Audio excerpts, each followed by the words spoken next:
everybody wants a number. How much is too much? Yeah.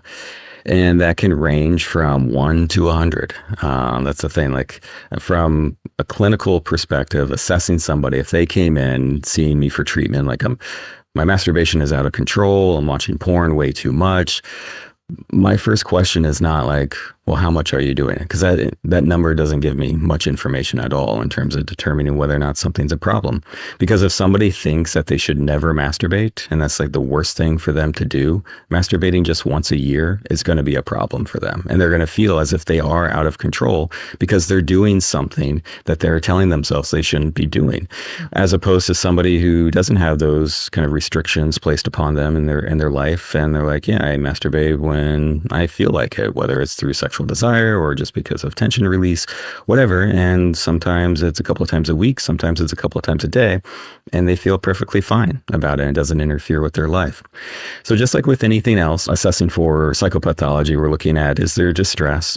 And again, like I was just saying, distress isn't really tied to a particular number, like a threshold number. It's really just like, is it too much for you? What you think is too much, again, can be 1 to 100. The other thing is, which is more rare, is like, how is it impacting your life? Like, how is it negatively or interfering with your life in some way? That can still be related to just guilt and shame because, and I see this a lot, or when I was doing clinical work, I saw this a lot with couples that, again, it was, if you ask them how often they were masturbating, it was like daily. And it's like, okay, a daily frequency. A lot of people engage in that, no problem whatsoever.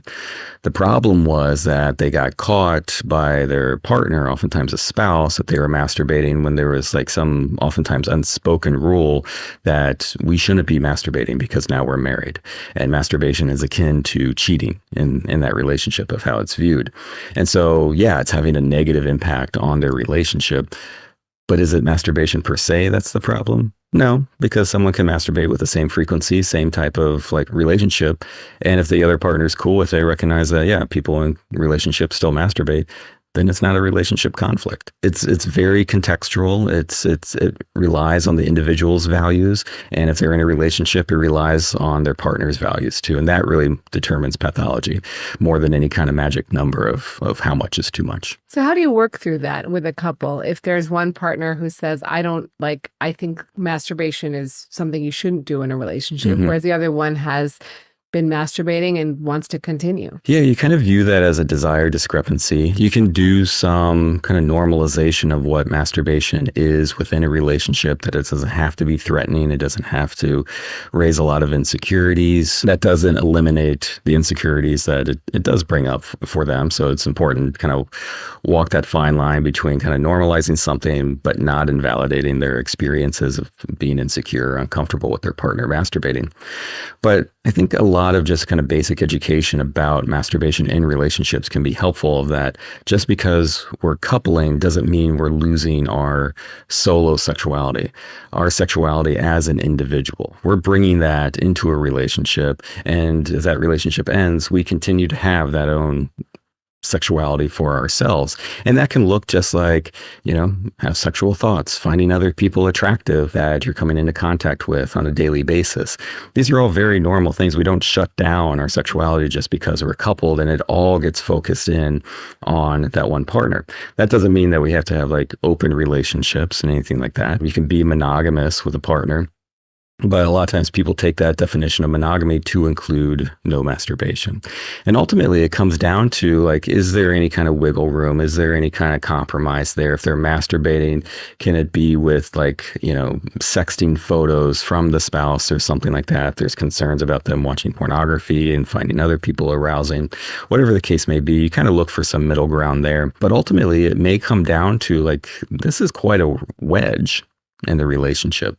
And how I always approached couples therapy when I was doing clinical work was, and I would be very transparent with the couple up front of like, my goal here is to make you individually as healthy as possible and you as individually healthy as possible. And hopefully as you both become healthier, the relationship also becomes healthier. But what can also happen too is that as you both become healthier, you realize this relationship may not be the healthiest for either of you. And that may be an ending of the relationship. So just because the relationship is ending through the progression of therapy, that doesn't mean therapy is failing. It could actually mean that therapy is succeeding because it's pointing out this issue that is not going to have an easy chance of reconciling. Yeah. So you think, is that something people should talk about before they get married? Like, or before they get into a serious relationship? Like, what do you think about masturbation? Absolutely. Because if not, you're going to get caught. There's going to be evidence that, whether it's, sex toys in the house. Get caught in quotes because Right. It's not a bad thing. Right. Yeah, exactly. Yeah. But it's in the moment, it feels like for these individuals, like, they're a teenager again, getting caught by a parent doing something bad. And I think that's, a big, reflection of how we view masturbation, that it is like this secret, this dirty secret. Right.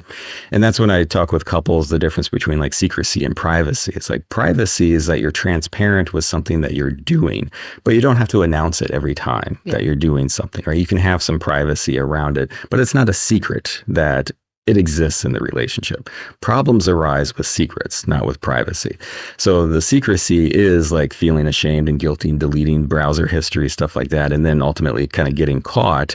And then that can feel like a betrayal for the other partner. And the therapeutic issue at that point is more dealing with the violation of trust than actually what the other person was doing sexually alone. But yeah, I would definitely advocate for these conversations to be had early on in a relationship, making sure that you're on the same page and that you're comfortable so you don't have to live in secrecy, that you can just have a private solo sexual life. Is there an optimal way to masturbate? I wouldn't think so. I think it differs for everybody. That's the great thing about masturbation. It's your first sexual experience for most people, and it's your first sexual partner, so to speak. And you figure it out through trial and error, right? You kind of stimulate yourself in different ways. It's reinforcing on its own. So you're going to be kind of guided and shaped to kind of stimulate yourself in a way that works best for you. And that's awesome. You're going to figure out the way that your body best responds to sexual touch.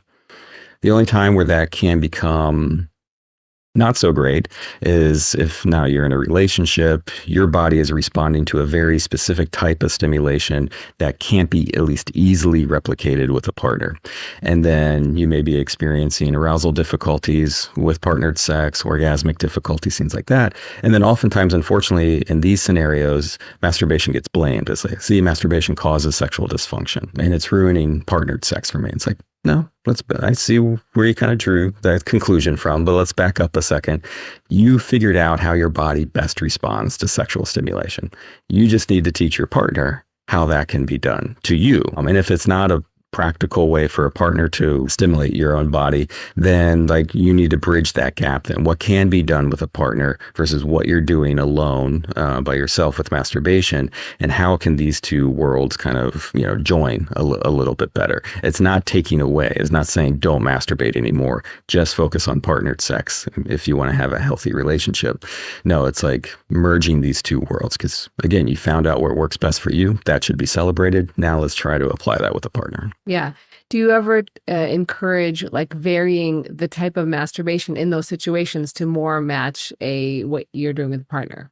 Sometimes in extreme cases. So I had a patient once who would masturbate lying like on their belly, like so face down, and they would kind of make a partial fist so their knuckles were raised, and they would grind their penis on their knuckles like that. That's not going to feel anything like oral sex, vaginal sex. And so they were experiencing some, I think, if I remember correctly, erectile functioning was okay. It was just kind of a delayed orgasm for them. So they're having a hard time climaxing, because it just wasn't feeling the same. In that instance, we talked about different ways to have a solo orgasm that kind of better replicates partnered sex. So we talked about like a more traditional kind of grip on the penis, using lube, possibly using like a masturbation sleeve or something like that to kind of condition your body to be able to have an orgasm from a whole host of different types of stimuli. What's important in those conversations and through that treatment is to not vilify the type of masturbation that they were having, because that was great, that was working well for them, that was their go-to, but just kind of allowing their body to respond to now a variety of different touch. And so it's just expanding their options. Yeah, absolutely.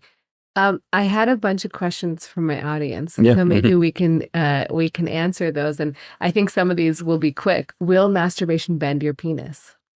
Good question. I've heard that. I would defer more to you because this would be more of I would refer to a urologist for this kind. If a patient came to me as a therapist with this kind of question, I have heard from like a tight grip, kind of repetitive use that there can be a little bit of a build, not necessarily Peyronie's per se, but a little bit of a bending to it. But have you seen that where it's actually more like I clinically remarkable? I wouldn't say we don't think it's, so Peyronie's, which is curvature of the penis, we think it is from micro trauma potentially. But if you think about it, like the penis withstands quite a bit of trauma, right? It's meant to be used in an aggressive fashion for intercourse, right?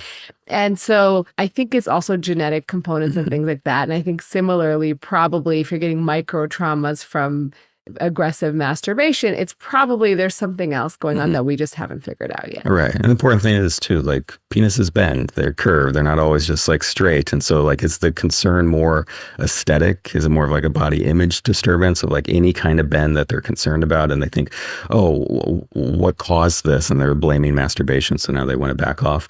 And so a lot of like kind of body image stuff may have to go into that approach of like, a lot of penises curve, and that's not going to be a problem for you. Yeah, a lot of penises are naturally curved. I've talked about that before on my channel, and I think it's important to realize like most penises are curved, actually. So within 15 degrees is very, very common. Sure.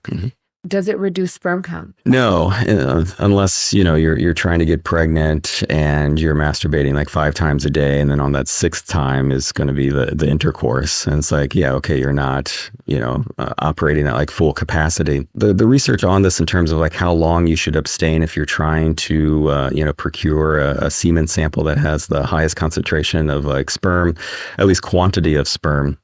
That varies, and usually it's just a few days, but then they have to offset that with the best quality of sperm. And so not just, abstaining from a month, you may not have the best quality of sperm in there. And so generally what I've read is that there aren't great recommendations of like the frequency of masturbation or ejaculations in general in order to like optimize your sperm count. It's still a little murky, but I think daily to every other day is reasonable. When you get over 5 days that you start seeing those changes that are more negative in terms of DNA fragmentation in the sperm itself.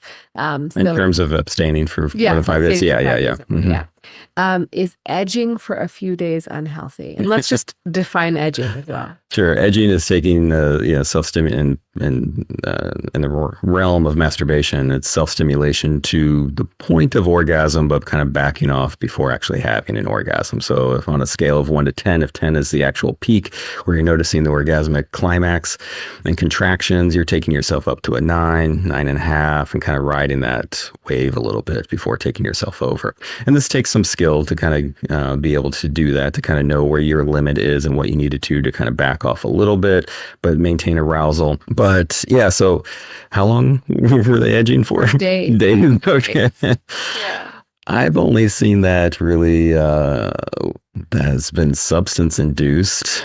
People have gone on like methamphetamine binges and have not necessarily edged for that long, but have had almost like continuous like sexual behavior for a couple of days. I'm assuming there are breaks in there. I'm assuming you're eating. I'm assuming you're sleeping. So as long as you're taking some care of yourself, that it's not like 72 hours of like not eating or sleeping and you're just like masturbating straight, that may be some problems for not like sleeping or eating. But for the most part, edging is fine. Again, your body doesn't really care, like having an orgasm, not having an orgasm, riding that line. It's like, whatever, do what feels good. Like, do you need to be someplace? Like, you can't edge like on public transport, like not at work.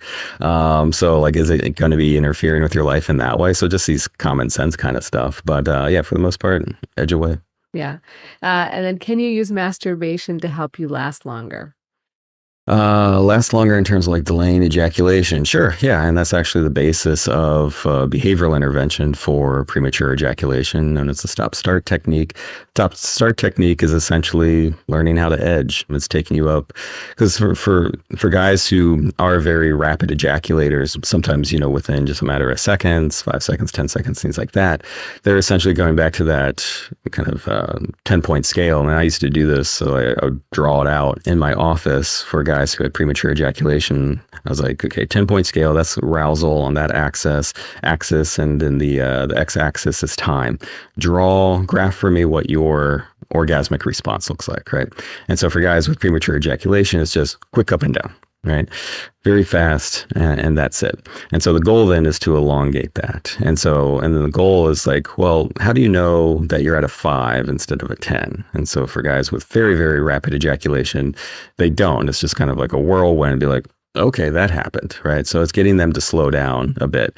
And that may mean through masturbation training that you're not using any lubricant, you're not watching any pornography, you're trying to keep it as analog and as bland as like possible to try to like slow things down, slow your rate of masturbation, ease your grip, right? So you're still self-stimulating, but you are gaining control by just making some of these minor changes.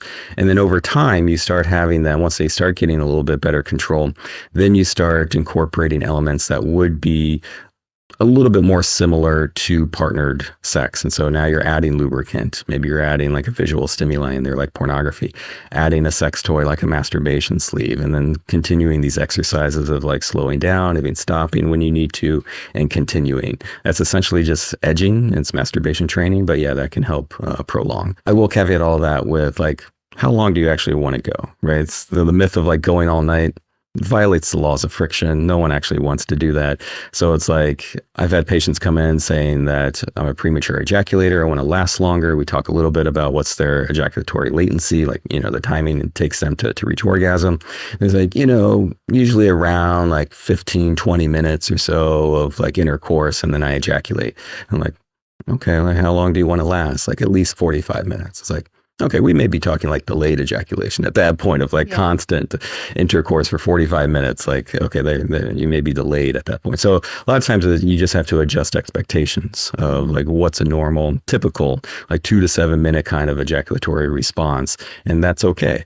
And if you have an orgasm sooner than you would like, that doesn't have to mark the end of sex. Like what can you pivot to still be engaged with your partner and still engage in like different types of sexual behavior that may not be dependent on an erection or another orgasm. If you enjoyed this clip of the Rena Malik MD podcast, make sure you check out the full episode with Dr. Eric Sprankle right here.